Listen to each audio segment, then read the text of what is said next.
স্বৈরাচারের হাত থেকে বাঁচতে চাই। অন্যায় অবিচারে দেশ ভরে গেছে। কেন এত অন্যায় অবিচার? শেখ হাসিনা থাকতে তো এত অন্যায় অবিচার হয় নাই। এখন প্রত্যেকটা ঘরে ঘরে সমাজে হাতে ঘাটে মাঠে সবখানে এত অন্যায়। আমরা এই স্বৈরাচারের হাত থেকে বাঁচতে চাই। প্লিজ দেশবাসী যে যেখানে আছেন, আপনাদের কাছে আমি হাত জোর করে বলছি যে আমরা এই স্বৈরাচারের হাত থেকে বাঁচতে চাই। আমরা এই স্বৈরাচারের হাত থেকে বাঁচতে চাই। যে যেখান থেকে পারেন সবাই আমাদের এই স্বৈরাচারের হাত থেকে বাঁচান। বাংলাদেশ সরকার নাকি শেখ হাসিনা নাকি স্বৈরাচারী ছিল। শেখ হাসিনাকে এই দেশ থেকে তাড়ানো হয়েছে। তার চাইতে বেশি স্বৈরাচার এই দেশে জন্ম হয়েছে। এখন ঘরে ঘরে স্বৈরাচারের জন্ম হয়েছে। আমরা এই স্বৈরাচার মুক্ত দেশ চাই। আমরা দেশবাসীর কাছে বিচার চাই।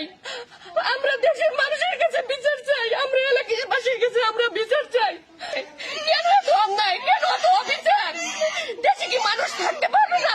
সাধারণ মানুষ কি দেশে থাকতে পারবে না? সাধারণ মানুষের কি কোনো স্বাধীনতা নেই? তারা কি স্বাধীনভাবে বাঁচতে পারে না? আমরা তো ভাবছিলাম স্বৈরাচার বুঝি শেষ হয়ে গেছে। না, স্বৈরাচার শেষ হয়নি। স্বৈরাচারের ঘরে ঘরে জন্ম হয়েছে। মিথ্যা অবিচার ব্যভিচারের দেশ ভরে গেছে। আমরা এরকম দেশ চাই নাই। আমরা স্বাধীন দেশে স্বাধীনভাবে বাঁচতে চাই। আমরা এগুলোর সমাধান চাই। আমরা এই স্বৈরাচারের হাত থেকে বাঁচতে চাই। আমরা এই স্বৈরাচার